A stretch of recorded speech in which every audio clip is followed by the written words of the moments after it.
আসসালামু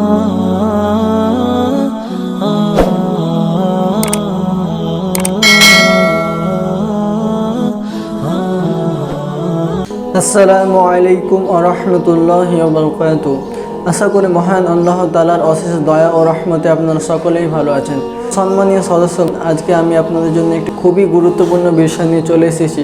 যে বিষয়টি হলো যে আমরা ফজরের পরে যদি 100 বার একটি দোয়া পাঠ করি, ফজরের ফরজ নামাজের পরে যদি 100 বার নিম্নোক্ত দোয়াটি আমরা পাঠ করতে পারি, তাহলে আল্লাহ তাআলা আমাদের জন্য জান্নাতের দরজা খুলে দেবেন এবং রিজিকের বরকত দান করবেন এবং কবরে মুনকার নাকিরের প্রশ্ন উত্তর সহজ করে দেবেন।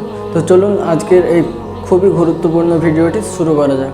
তো সম্মানীয় সদস্যগণ, যেই বিষয় নিয়ে আমরা ছিলাম যে ফজরের নামাজের পরে যদি আমরা নিম্নোক্ত দোয়াটি 100 বার পাঠ করতে পারি, আল্লাহ তাআলা আমাদেরকে জান্নাত দান করবেন এবং কবরের মুনকার নাকিরের প্রশ্ন উত্তর সহজ করে দেবেন এবং ঘরে রিজিকের এত বরকত দান করবেন যে ধারণার বাইরে। সেই নিম্নোক্তি দোয়াটা কি সদস্যগণ? দোয়াটি হলো লা ইলাহা ইল্লাল্লাহু মালিকুল হাক্কুল মুবিন। লা ইলাহা ইল্লাল্লাহু মালিকুল হাক্কুল মুবিন।